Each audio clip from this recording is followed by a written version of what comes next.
सदैव वस्त्र पवित्र रखे, शरीर को पवित्र रखे।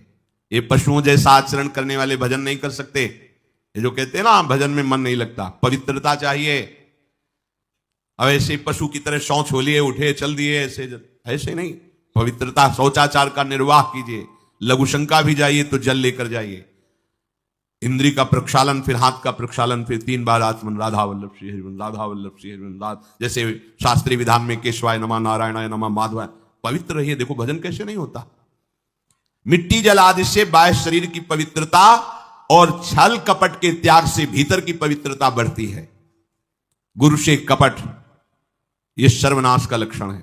अगर तुम में कोई दोष है, गुरुदेव पूछ रहे हैं, तुमने ऐसा अक्षरशः जैसा हृदय में वैसा बोल दे, जी अब चाहे दंड दो चाहे क्षमा करो, ये आपका विषय, पर सत्य बात यह कि मेरे हृदय में ऐसी पाप वृत्ति थी, मैंने ऐसा किया या ऐसा करने का हमारे संकल्प बन रहा है। गुरु से कपट नहीं। अंदर कपट रखोगे, मन मलिन हो जाएगा, भाग जाओगे, माया घसीट ले जाएगी। जो गुरुदेव ने उपासना दी है उसी का केवल अनुष्ठान। समय कहां आपके पास और के लिए? कहां समय है? प्रियाजू के सिवा हमारे पास समय कहां है? ऐसी दिनचर्या है, एक क्षण भी तो समय नहीं है, तो हम फिर और क्या अनुष्ठान करें? अपनी लाडली जी को हर समय देखते रहना है, दुलार करना है, नाम मंत्र वाणी जी का गायन, उन्हीं की सेवा में। गृहस्थी हैं तो जो व्यापार नौकरी उन्हीं के लिए समर्पित करें। इसके लिए बहुत सहन शक्ति चाहिए। ठंडी गर्मी, मान अपमान, निंदा स्तुति, परिवार वालों की अवहेलना, ये सब मिलेगा इनाम में। इसे सहो चुपचाप, इसके लिए रो मत। कैसे लोग हैं, रो देते हैं, शरीर की प्रतिकूलता में रो देते हैं। अरे आंसू श्री जी के लिए, सिर्फ प्यार में रो श्री जी के, और सब दुख मुस्कुरा के सहना सीखो। मौनम, वाणी को बहुत संभालिए। नाम जप के लिए मौन बहुत आवश्यक है। अगर बार बार थोड़ी थोड़ी देर में बोलते रहेंगे तो एकाग्रता भंग होती रहेगी, नाम में मिठास नहीं अनुभव कर पाएंगे। कभी कभी ऐसा होता है, ये जाम हो जाता है, बोलना भी चाहे तो नहीं बोल पाते, क्योंकि क्रम टूट जाएगा। शाम के समय जैसे किसी से मिलना जुलना नहीं, तो तभी लोग पूछते मौन हो क्या? तो फिर नहीं, मौन नहीं, क्या बात, इशारे समझ लो जो काम, चलो। क्योंकि अगर निरंतर मंत्राकार वृत्ति, तो बोलने की भी हिम्मत नहीं रह जाती। पर वहां तक पहुंचने के लिए वाणी का मौन आवश्यक है। मौन का मतलब ऊं करना नहीं है, आवश्यक हो तो शब्द बोल दो, नहीं अधिकतर मौन रहने की चेष्टा करो।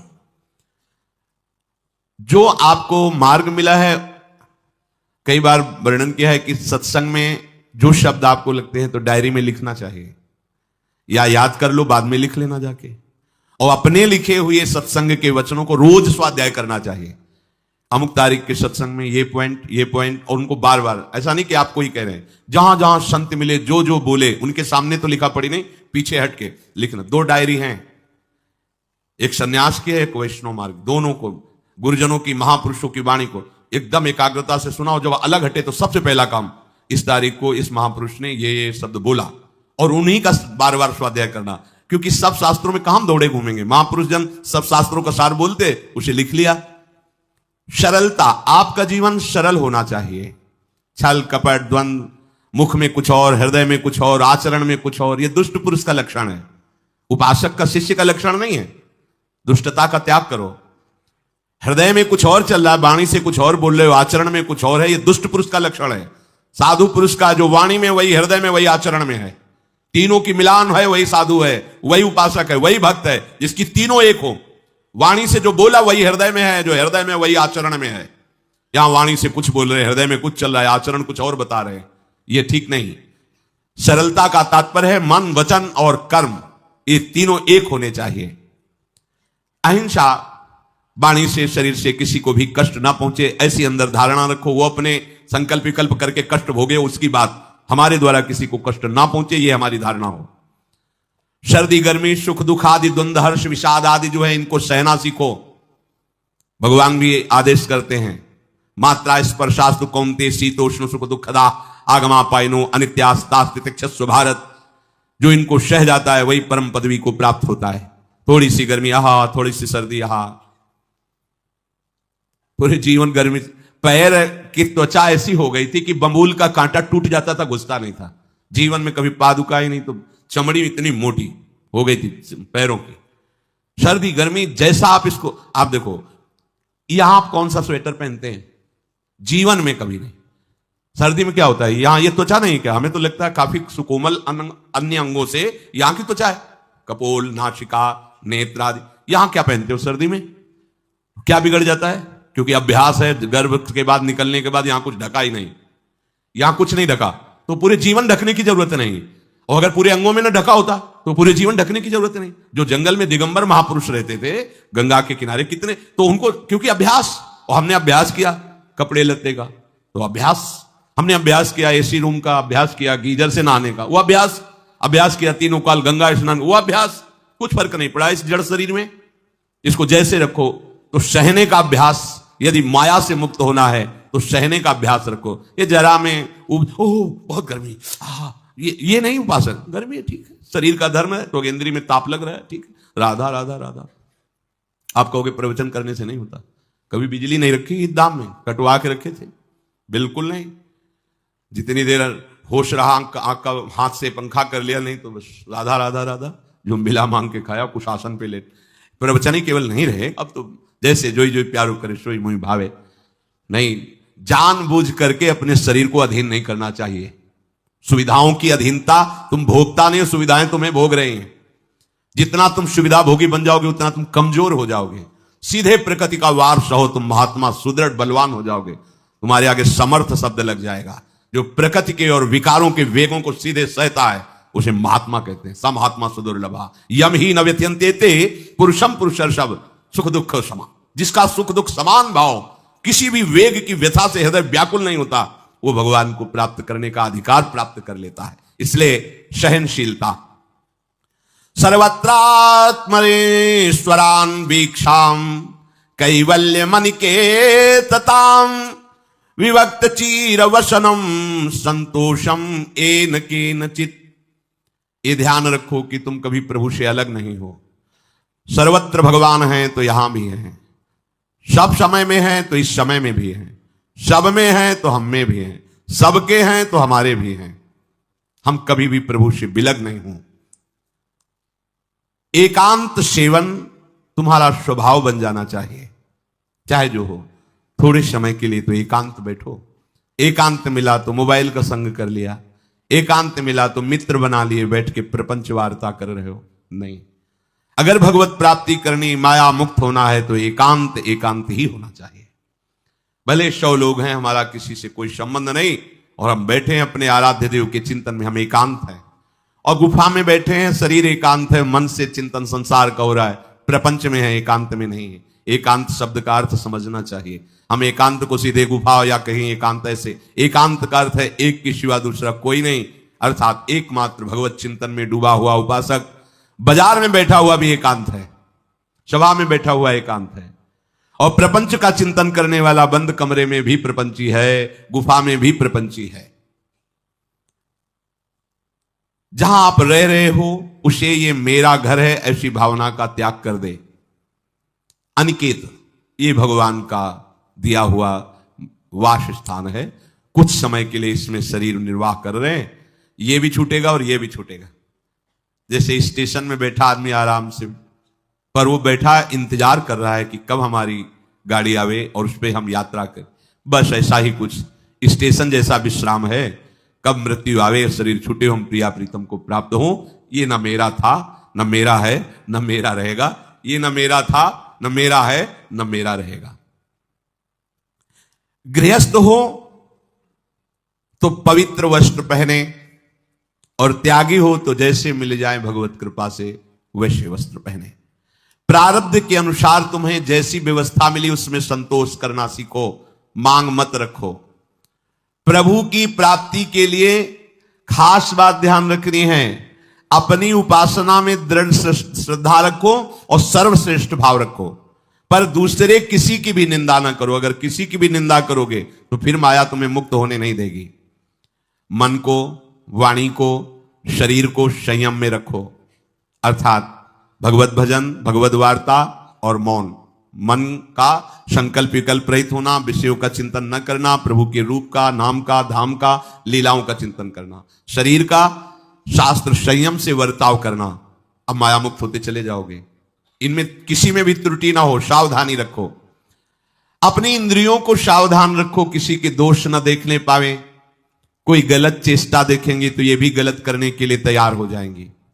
हे राजन, श्रवणम कीर्तनम ध्यानम हरेरद्भुत कर्मणः जन्म कर्म गुणानां च तदर्थे अखिल चेष्टिता।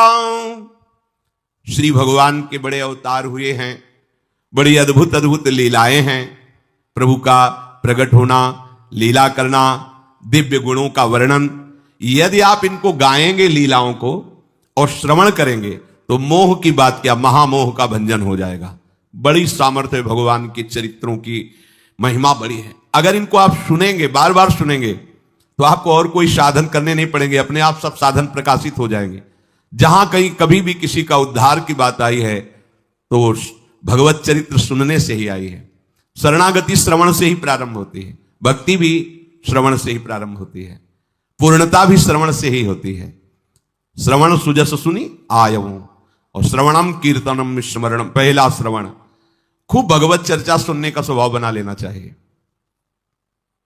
पर देखा जाता है कि 20 वर्ष भगवत चर्चा सुनने पर रंग नहीं आता, क्योंकि ये तो बना लिया स्वभाव कि जहां भी कथा हो रही सुन रहे और बाद में निकले तो बख्शते वो किसी को नहीं, सबकी निंदा करते। बस किसी एक की प्रशंसा, एक की निंदा, तुम्हारा सारा का सारा सत्संग बेकार हो गया। अगर सत्संग को सुरक्षित रखना है तो ना किसी की स्तुति, ना किसी की निंदा, जो सुना है उसको अपने जीवन में मनन करते हुए उतारे। प्रभु की लीलाओं का श्रवण और प्रभु के नाम का कीर्तन और प्रभु के रूप का ध्यान, ये तीन बातें बहुत जल्दी भगवत प्रेम प्रकट कर देती हैं। ये तीन बातें बहुत जल्दी भगवत प्रेम प्रकट कर देती हैं। प्रभु के अवतार लीला चरित्रों का खूब गायन करे, खूब श्रवण करे। भगवान की अवतार लीलाएं भी हैं और प्रभु की प्रेममय निकुंज लीलाएं भी हैं। तो अगर आपका निकुंज लीला में प्रवेश नहीं है तो प्रथम सुने भागवत, भक्त मुख भगवद वाणी, भगवान के अवतारों का, भगवान की अवतार लीलाओं का श्रीमद् भागवत में खूब बढ़िया वर्णन है।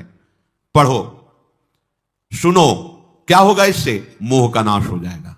दूसरी बात, नाम कीर्तन, ये तो महान अमृत है। बिल्कुल विश्वास कर लो, नाम कीर्तन अमृत है।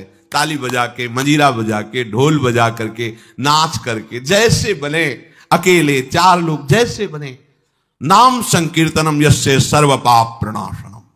देखो, भगवत चर्चा ने महामोह का नाश कर दिया और भगवान नाम कीर्तन ने सब पापों का नाश कर दिया।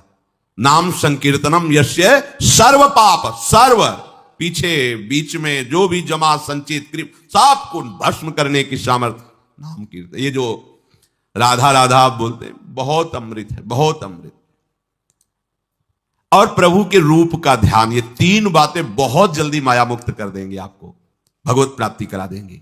प्रभु के रूप के ध्यान के लिए ही दिव्य श्यामा श्याम ने बिहारी जी का रूप धारण किया। ये किसी मूर्तिकार की रचना नहीं है। श्री राधा रमण जी सरकार, राधा वल्लभ लाल जी महाराज, श्री बाके बिहारी लाल जी महाराज, ये साक्षात प्रगट ठाकुर है।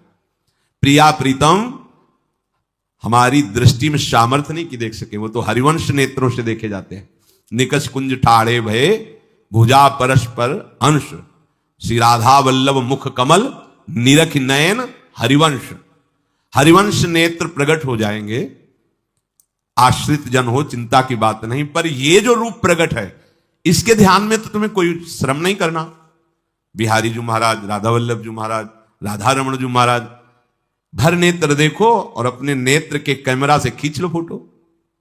अब आप फिर इधर देखो, उधर वैसे ही खड़े नजर आ रहे, वैसे मुस्कुराते हुए दिखाई दे हर समय। और ये आदेश कर रहे हैं हरिवंश महाप्रभु, शब्दोहित निष्कामति श्री वृंदावन विश्राम, श्री राधा वल्लभ लाल को हृदय ध्यान मुख नाम।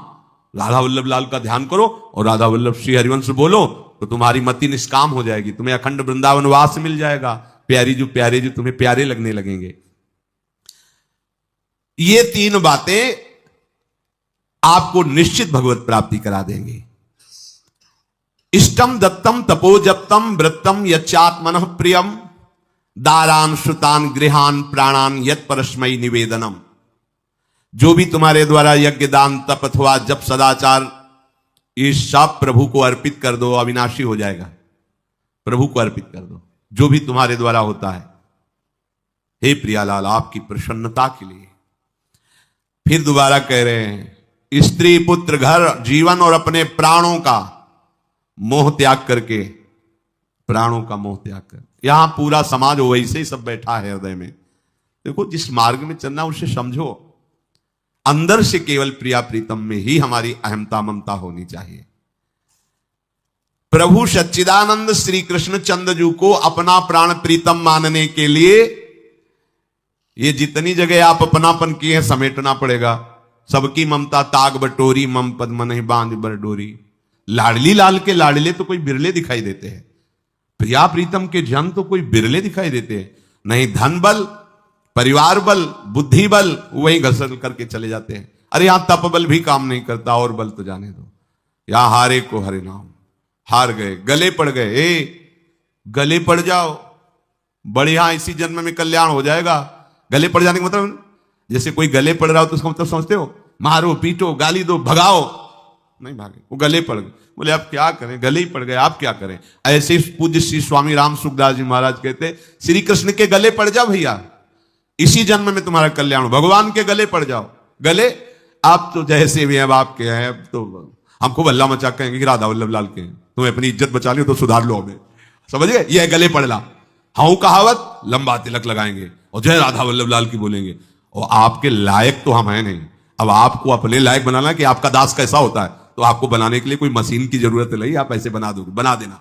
अब आपके गले पड़ गए, आप ही हमारी इज्जत हो, आप ही हमारे जीवन हो। अपनी इज्जत संभालनी हो तो हमें संभाल लेना। वो संभाल लेते हैं। वो मच्छर को ब्रह्मा बना देते हैं, घोर पापी को ब्रह्म ऋषि बना देते हैं। उनके लिए कोई दुर्लभ बात नहीं। पर जब तक अहंकार है तब तक उनकी तरफ से ये प्रोसेस शुरू नहीं होता। जब हार गया और गले पड़ गए, फिर वो बड़े बड़े महात्माओं के द्वारा भी बंदनी हो जाते हैं। यदि इसी जन्म में भगवत प्राप्ति करनी है तो ये काम तो आपको बड़ी जल्दी कर लेना है।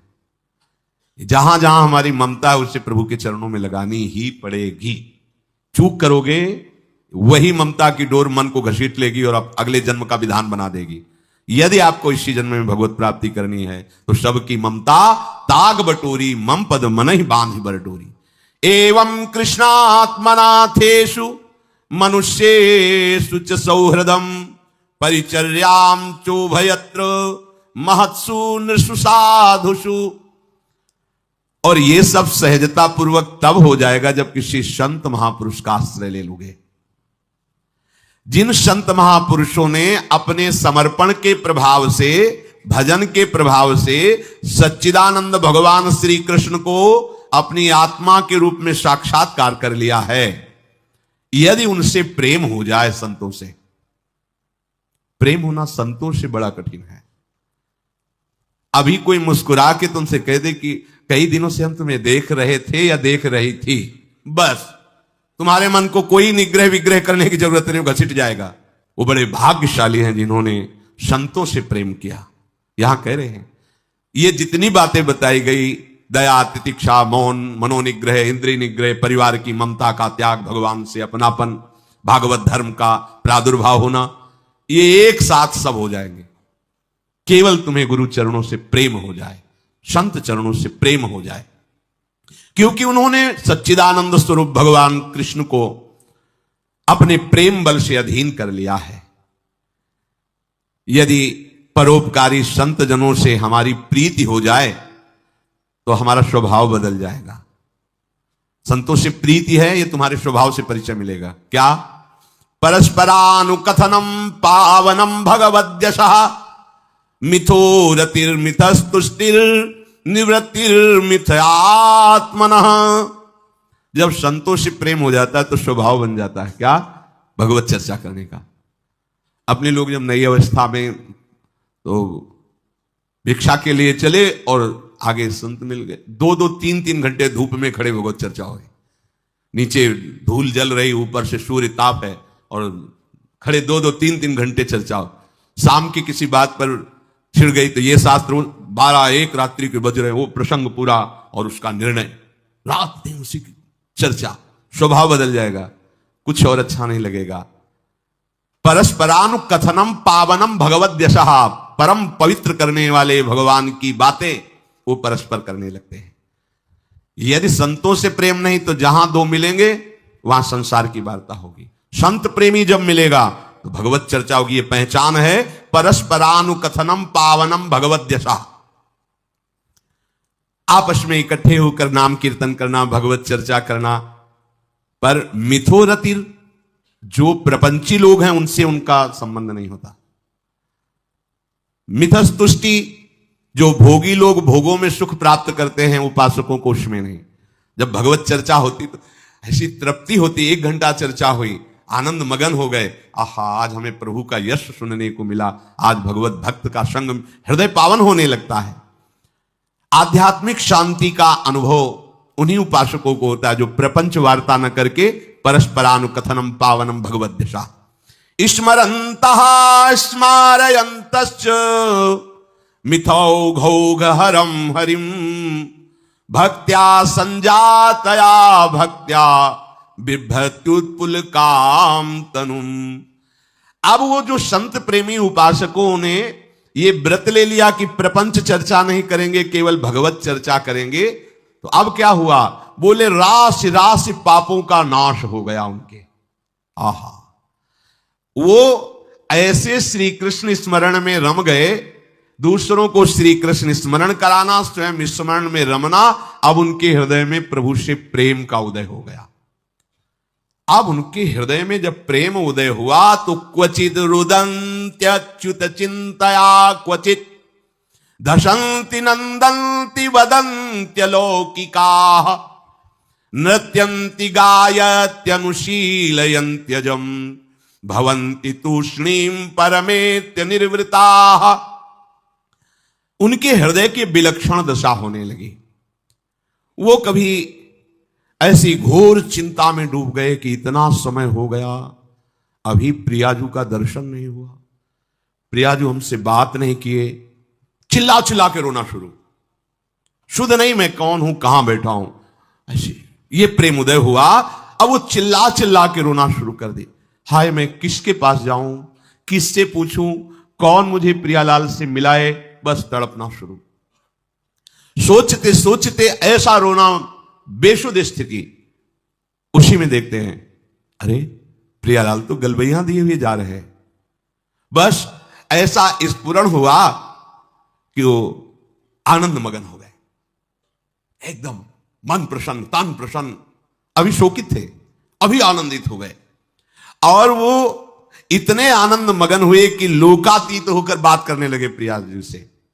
कोई है नहीं सामने, दिखाई नहीं दे रहा अन्य को, लेकिन उनके सामने प्रियालाल उनसे बात कर रहे हैं। सुना सुना करके सुंदर सुंदर पदों का गायन कर रहे हैं, राग आलाप रहे हैं। और राग में कभी ऊंचा नीचा स्वर की बात नहीं है प्रियालाल के लिए। फिर इतने आनंद में भर गए कि नाचने लगे, झूम झूम करके नाच रहे। लोगों को लग रहा है कोई है नहीं सामने, कैसे ना, ओ प्रियालाल सामने। प्रियालाल को देख रहे, प्रियालाल को पद सुना रहे, प्रियालाल के सामने नाच रहे। और कभी कभी अरे वो तो हमें छोड़कर चले गए, फिर चिल्लाकर रोने लगते हैं, खोजने लगते हैं। कभी कभी अरे वो तो मुझे हृदय से लगाए हुए, एकदम शांत समाधिस्थ, ऐसी भाव दशाएं उसकी होने लगती है। तो जो इस प्रकार गुरु की शरण होकर उनकी आज्ञा पालन करते हुए, संत जनों से प्रीति रखते हुए, परस्पर भगवत चर्चा करते हुए, नाम कीर्तन करते हुए, भगवत रूप का ध्यान करते हुए, प्रतिपल प्रभु का चिंतन करते हैं, उनको इस दुरंत माया से पार होने के लिए कोई कठिनता नहीं, वो सहज में पार हो जाते हैं। और पार ही होना है, दूसरा कोई सूत्र नहीं है हमारे पास। कोई अब मंगल का रास्ता नहीं रह गया। ऐसी आग में जलना, जीते जी जल रहे हैं काम क्रोध की आग में, मरते समय मृत्यु, बार बार जन्म मरण, फिर प्रलय, फिर महाप्रलय, फिर जन्म मरण, कब तक चलता रहेगा? अब तो मनुष्य जन्म मिला है, वृंदावन मिल गया है, रसिकों का संग मिल गया, अब तो जीत जाओ बाजी। नहीं तो ध्रुवदास जी कहते हैं बार बार तो बनत नहीं, या संजोग अनूप मानुष तन वृंदा विपिन रसिकन संग विरूप अत्यंत उदार करुणा वरुणालय स्वामिनी की चरणाश्रय निरंतर नाम जप चूको मत लक्ष्य बना लो। इसी जन्म में हमें भगवत प्राप्ति करनी, ये दृढ़ निश्चय कर लो आप, कोई दूसरी बात नहीं। मुझे इसी जन्म में भगवत प्राप्त करनी ही है, कोई दूसरा रास्ता नहीं है बचने का। बस दूसरा रास्ता रखोगे तो मन फिर फंसा देगा। बस भगवत प्राप्ति करनी, फिर चाहे जैसे बर्ताव करवाओ, प्रभु आप जानो, एक बार हमसे मिलो, एक बार हमें इन द्वंद्वों से मुक्त करो, एक बार इन विकारों की जलन से मुझे ऊपर उठाओ, ये जन्म मरण का चक्र एक बार मिटाओ नाथ, फिर जैसा चाहो वैसा खेलो। संग का अधिकारी है। यदि पशु पक्षी भी सत्संग सुन ले तो उनका मंगल हो जाए। चाहे चांडाल दुष्ट स्वभाव का हो, यदि वो रोज सत्संग जाएगा तो एक दिन वो साधु स्वभाव का हो जाएगा। सत्संग जहां हो रहा है, अगर वहां आसपास कोई पशु पक्षी है और उसके कान में सत्संग के शब्द पड़ रहे तो इतने मात्र से उनका कल्याण हो जाएगा। जैसे बिल्ली है, तोता है, कुत्ता है, आसपास के कोई पशु पक्षी हैं जिनके कानों में आवाज पड़ रही, उनका परम मंगल हो जाएगा। सत्संग करने वालों से देखा गया है कि पाप कर्म नहीं छूटते, सत्संग भी सुनते हैं और गंदी बात भी करते हैं। पूज्य पादुड़िया बाबा उत्तर दे रहे हैं। ये बात वही लोग कह सकते हैं जिनकी आचरण में, दृष्टि में दोष है। जो रोज सत्संग जाते हैं उनसे प्रायः पाप कम होने लगते हैं और धीरे धीरे पाप मिट जाते हैं। शब्द का प्रहार सीधे हृदय पे होता है। रोज अगर आप रोज सत्संग सुने तो आप देखें आपकी सारी कमियां आपके सामने आने लगेंगी। पर भागिएगा मत, सत्संग से हटिएगा मत। कोई बिरला ही ऐसा है जो शब्द का प्रहार सहकर अपने को ठीक करना चाहे। पाप का कितना भी बड़ा पहाड़ हो और जो सत्संग में जाता है उसके सारे पाप नष्ट हो जाते हैं। सत्संग प्रतिदिन पापों का नाश करके विवेक जागृत करता है। बिन सत्संग विवेक न होगी, और जब विवेक हो गया तो पाप होते ही नहीं है। नित्य प्रति सत्संग जाने वाले लोगों का एक अलग ही प्रभाव होगा। धीरे धीरे जब मन का मैल दूर हो जाता है सत्संग से, तो फिर कभी पाप नहीं होते। सत्संगी में एक विशेषता होती है। एक रोज एकांत भजन करता हो, एक सत्संग करके भजन करता हो, तो सत्संगी में एक विशेषता होगी। सत्संग क्या पुरुषार्थ से मिलता है, भाग्य से मिलता है या कृपा से मिलता है? प्रयत्न करने से सत्संग मिलता है, या हमारे भाग्य में लिखा है तो सत्संग मिलता है, या कृपा से मिलता है? भाई सिद्धांत तो यही है कि सत्संग केवल भगवत कृपा से मिलता है। सत्संग पुरुषार्थ से नहीं मिलता है, सत्संग भाग्य से नहीं मिलता है, सत्संग केवल भगवत कृपा से मिलता है। बिन सत्संग विवेक न हुई और राम कृपा बिन सुलभ न सोई। भगवान की कृपा के बिना सत्संग नहीं मिल सकता है। यदि भगवत कृपा से सत्संग मिलता है तो फिर पुरुषार्थ का क्या महत्व रहा? पूज्य बाबा, प्रभु की कृपा से हमें खजाना मिल गया है तो उसकी रक्षा करना पुरुषार्थ है। हमें सत्संग मिल गया, अब हम सत्संग में सुना कि नाम जप करो, इंद्रियों को संयम में रखो, गलत आचरण में अब लगाओ, इसमें पूरा पुरुषार्थ। सत्संग कृपा से मिलता है और सत्संग के वचन, सत्संग की बातें पुरुषार्थ से हृदय में उतारी जाती है। तो सत्संग और पुरुषार्थ अर्थात भगवत कृपा और स्वयं की कृपा, स्वयं का प्रयत्न, ये दोनों भगवत प्राप्ति के लिए अत्यंत आवश्यक हैं। बिना भगवान की कृपा के कोई सत्संग मंडल पर पैर भी नहीं रख सकता, पूज्य पादुड़िया बाबा। और बिना पुरुषार्थ के सत्संग की बातें हृदय में धारण नहीं कर सकते। उसके लिए तुम्हें प्रयत्न करना पड़ेगा। श्रोता सोई परम सुजान, सुनत चित्त रति करे। सुनते ही वही आचरण शुरू कर दिया। सत्संग मिलने के लिए हमें क्या उपाय करना चाहिए?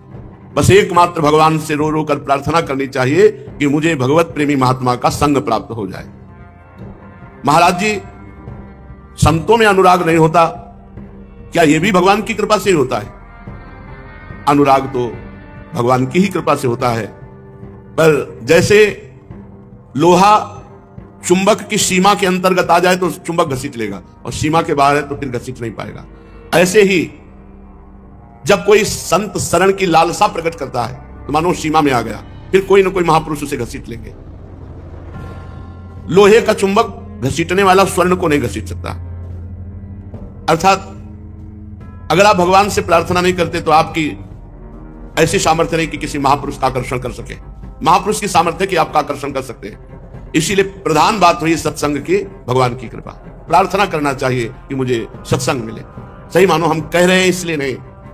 कौन सा सौभाग्य अपने लोगों को प्राप्त है कि 4:15 बजे भगवान की पावन चर्चा कहने और सुनने को मिलती है। नहीं, इस समय नींद नहीं खुलती। परसों के कांतिक में हमने कहा कि जब लोग 7-8 बजे तक सोते हैं तो उनमें एक वयोवृद्ध थे, उनका 7-8 बजे नहीं 2 बजे तक। उनका भी जिंदगी ही क्या है? जिंदगी क्या है? रात्रि में जगना और 2 बजे दिन तक सोना, तो दिनचर्या क्या है? क्या दिनचर्या है? मतलब पशुवत दिनचर्या है। शास्त्रीय दिनचर्या तो कितनी कृपा है कि वो 2 बजे दिन तक सोते हैं, आप 2 बजे रात्रि के जग करके अपनी दिनचर्या करते, तभी तो आप आते हैं। उचित नींद ले लो, उचित भोजन ले लो, रात दिन भजन करो, यही जीवन है। तो दोनों तरफ से अनुराग हो, तब अनुराग पुष्ट होगा। संत भगवान की कृपा से मिले और आप उनमें आसक्त हो जाओ तो बस बात बन जाए। नेत्र में नेत्र मिले, आंसू टपक गए, बस गर्दन झुका ली, इसे प्रेम कहते हैं। संतों का प्रेम क्या होता है? उनके दर्शन की रोमांच हो गया, शरीर कंपायमान होने लगा, अश्रु चलने लगे, शिथिल हो गए। ये बता भी नहीं पाए कि हम आपको प्राणों से भी अधिक प्यार करते हैं। ये बोल भी, उनको बोलना भी है उपहासास्पद लगेगा, नहीं वो बोल सकते। और ऐसे कितने हैं, कोई कोई ऐसे होते बड़े गंभीर मुद्रा में, कोई प्रदर्शन नहीं, और उनकी दृष्टि में दृष्टि मिली तो ऐसे बहुत देर स्मरण रहता है कि हाँ ठीक है। अनुराग दोनों तरफ से होता है, भगवान की कृपा से संत मिलन और संत पे आसक्ति हो जाना। सत्संग प्राण प्यारा लगे, इसके लिए क्या करना चाहिए? प्रतिदिन सत्संग में पहले जाए और सबसे बात के उठे। ये प्रीति का लक्षण, सत्संग में प्रीति होने लगेगी। सत्संग में पहले जाए, सत्संग के समय के पहले, और बैठ जाए, जाके नाम कीर्तन सुने और सत्संग में बैठा रहे। जब निकल जाए तो जहां पावदान है वहां की चरण नजर लेकर माथे पे देख लो। आप देखना, जहां सबके पावदान है वहां पावदान उठाओ, नीचे से रज लो, ऐसे माथे पे लगाओ। देखो सत्संग में प्रीति होने लगेगी। ऐसों को प्रीति नहीं होती जो समय से नहीं आते, एक दिन सत्संग, 4 दिन सत्संग नहीं। सत्संग के लिए देखो, पूज्य राधा बाबा ऋषिकेश में सत्संग हो रहा था गंगा किनारे, पूज्य भाई जी महाराज कभी करते, बड़े बड़े महापुरुष थे, तो भगवत चर्चा। तो राधा बाबा ने अपने निज जन को कहा जो सेवा में थे, शायद है कि वो सेवा से बहुत थकित हो गए होंगे, तब ऐसा बोले होंगे। क्योंकि बाबा ने कहा भैया हमको पहुंचा दो सत्संग में, सत्संग शुरू होने वाला है। तो उनका बाबा हम तो नहीं पहुंचा पाएंगे। ऐसा सेवक उत्तर दे तो अच्छा नहीं लगता। मतलब जरूर वो थकित हो गए होंगे, या वो सेवा के महत्व को नहीं जानते होंगे। इतने बड़े महापुरुष कह रहे हैं मुझे पहुंचा दो, और वो कह रहे हैं नहीं बाबा हम तो नहीं पहुंचा पाएंगे। तो उनका क्या तुम जानते हो, श्री कृष्ण हमको इतनी सामर्थ्य नहीं देंगे कि हम सत्संग में पहुंच जाएं। दोनों गांठों में बात, वायु रोग था, इसलिए बहुत पीड़ा थी, चल नहीं पा रहे। एक बांस उठाया और बाबा कड़िलते हुए वहां गए जमीन में, और जहां से सत्संग सुनाई दे रहा था वहां बैठ गए सत्संग। अब आप बताओ, ऐसे महापुरुषों को ऐसे, पर सही बात तो यह कि सत्संग का महत्व ऐसे ही महापुरुष जानते हैं। भगवान शंकर को क्या चाहिए, क्या जानना है, लेकिन काग भुसुंड जी उच्च आसन पर बैठकर चर्चा कर रहे हैं और भगवान शंकर नीचे हंस रूप धारण करके भगवत चर्चा सुन रहे हैं। जो आज गए कल नहीं गए, एक दिन सुना 2 दिन नहीं सुना, ऐसों को सत्संग में आसक्ति नहीं होती। सत्संग सुनने पर परिवर्तन क्यों नहीं होता? जो कुछ लोग ऐसे होते हैं कि केवल सत्संग जाना है, पाप नष्ट हो जाते हैं, बैठ गए। सत्संग में क्या कहा जा रहा है पकड़ नहीं रहे। एक दुकानदार थे, तो रोज सत्संग जाते। एक दिन उनको अत्यंत आवश्यक कार्य था, कहीं बाहर जाना था 2-3 दिन के लिए। तो लड़के से अपने कहा कि 20 साल से रोज सत्संग जा रहा हूं, सत्संग का नियम नहीं टूटना चाहिए, इसलिए तुम जरूर जाके सुनना। तो सत्संग सुनने गया तो उसमें कहा गया था कि गौ सनातन धर्म की मूल है, यदि ये तुम्हारा कुछ खा रहे हो घास खेत ऐसे, तो मारना नहीं चाहिए। निश्चित मानो जितना खाया उससे कई गुना अधिक भगवान दे देंगे। वो अपनी दुकान में आटा और सब ऐसे बाहर लगाया, और कई गौएं आ गई और वो खाने लगी। तो सत्संग की बात कि गौओं को हटाना नहीं चाहिए, मारना नहीं चाहिए। और इतने में उसका पिता गया, उसने कहा अरे अंधे, ये गाय आटा खा रही है और तू ऐसे गद्दी पे बैठा है। तो उनका पिताजी, सत्संग में कहा गया था कि गाय यदि खा रही हो तो हटाना नहीं चाहिए, मारना नहीं चाहिए, भगवान उसका कई गुना। अरे बोले 20 साल से सत्संग सुन रहा हूं, तू एक दिन सत्संग सुनने गया बात मान ली? अरे 20 साल से सुना, एक बात भी नहीं मानी। तो ऐसे सुनने वालों को परिवर्तन नहीं होता सत्संग से। इस कान से सुना, इस कान से निकला। ये तो रोज ही सुन रहे हैं यार, जो रोज नवम नवम, रोज अपने सुधार की बात। कुछ लोग महात्मा की परीक्षा करने के लिए सत्संग जाते हैं, तो उनको लाभ होगा या नहीं? तो देखें क्या बोलते हैं। एक आए हुए थे, बड़े विद्वान, प्रवचन करता थे, तो आके प्रणाम, जो प्रणाम करके बैठे सो पता चल गया। श्री जी ने तुरंत बता दिया कि केवल परीक्षा के लिए आए। जैसा किसी का भी प्रश्न होता, उत्तर उन्हीं को देख के देते हैं। भगवान की कुछ ऐसी कृपा होती है ना कि, तो इसके बाद अश्रु प्रवाह करते हुए उन्होंने खुद कहा कि हम आए ही थे केवल ये देखने कि क्या है। तो जितना सुना उससे बढ़ के पाया, उसे प्रणाम के अश्रु करते हुए बोले आज मैं धन्य हो गया, और वापस चले गए। आप यदि परीक्षा के लिए भी आएंगे तो आपका मंगल हो जाएगा, आपका कल्याण हो जाएगा। परीक्षा के लिए भी सत्संग में जाने वाले को लाभ मिल जाता है, क्योंकि वो जाके गौर से सत्संग की बात सुनता है। क्योंकि उसकी परीक्षा लेने कि कहीं कोई त्रुटि मिल जाए, कहीं कोई गलत बात, तो हम उसका निंदा करेंगे सत्संग की, तो बड़े गौर से सुनता है। बस गौर से सुनने से ही उसका मंगल हो जाता है। जो सत्संग में आता है उन सबके लिए महात्मा भगवान से प्रार्थना करते हैं इनका मंगल हो जाए। सच्ची मानिए, ये किसी एक महात्मा के नहीं, महात्मा का हृदय ही ऐसा होता है। चाहे जितना भीषण कष्ट हो, आपके मंगल के लिए उनके कदम अपने कष्ट को देख करके कभी लड़खड़ाते नहीं, कभी रुकते नहीं। आपको क्या पता संतों को कैसे कैसे कष्ट भोग करके समाज को पवित्र करते हैं। ये शरीर, ये जीवन केवल इस समय जब साधन काल था तो हमें मोक्ष की चिंता थी, हमें ब्रह्म प्राप्ति की चिंता थी। अब हमारे पास एक ही बात है कि इस शरीर से जितना किस मंगल हो जाए, हमारा भजन, हमारा जगना, हमारा कष्टपूर्ण दिनचर्या करना, बस एक ही हुई कि सबका मंगल हो जाए, किसी को हमारी बात पकड़ में आ जाए, हमारा भजन किसी के लग जाए और भजन करने लगे। सच्ची मानिएगा, एक उत्साह है, एक आनंद है। हमें भगवान सेवा दिए है और उस सेवा का बल भगवान देते हैं। ये किसके लिए हो रहा है? ये हमें बातें जाननी है क्या जो हम तुम्हें सुना रहे हैं? सच्ची बात तुमसे कहते हैं, ये हमें जाननी नहीं है, हमें ये करना नहीं है, कुछ नहीं करना है, ना कुछ पाना है और ना कुछ करना है। बस देखना है कि मेरे प्रभु इस शरीर से करा क्या रहे। अब हमको कोई फल फूल नहीं चाहिए, जैसे होता है ना साधना का फल, ये कोई ना फूल चाहिए ना कोई फल चाहिए, जो हमें चाहिए वो है। ये सिर्फ आपके लिए, मान लो सिर्फ आपके लिए प्रयत्न है, सिर्फ आपके लिए प्रयास है, आपके लिए सिर्फ बोल रहे हैं, आपके मंगल के लिए बोल रहे हैं। अगर इसे पकड़ लो तो आपका मंगल हो जाए। आप कहां बैठे हैं? वृंदावन की पावन भूमि में क्या सुन रहे हैं? प्रिया प्रीतम की बात, भगवान की चर्चा, महापुरुषों की बात। ये अहोभाग्य। ये जो दंभी पुरुष होते हैं, पाखंडी होते हैं, क्या इनको भी सत्संग से लाभ हो जाएगा? नहीं, इनको नहीं। क्योंकि ये काय के लिए आएंगे? सुन के सुनाने के लिए।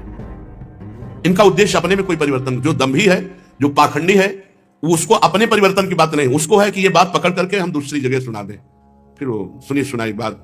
वो अपने परिवर्तन के लिए सत्संग होता है। सत्संग सिर्फ अपने परिवर्तन के लिए होता है।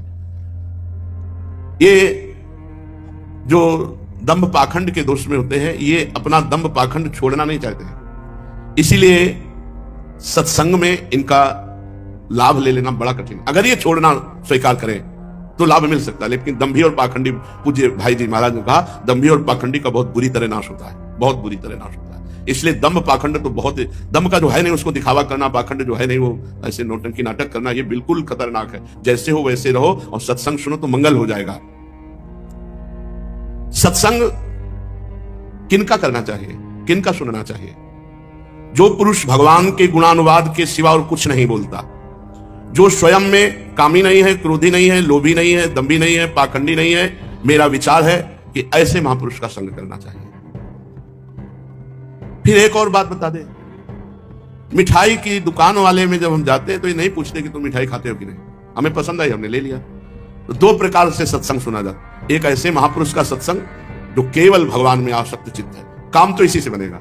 और दूसरी बात है कि अगर अच्छी बात हमें कहीं सुनने को मिल जाती है उसे हम ग्रहण कर लेते हैं, लेकिन बिना महापुरुषों के संग के भव समुद्र से पार होने वाला ज्ञान प्राप्त नहीं होता।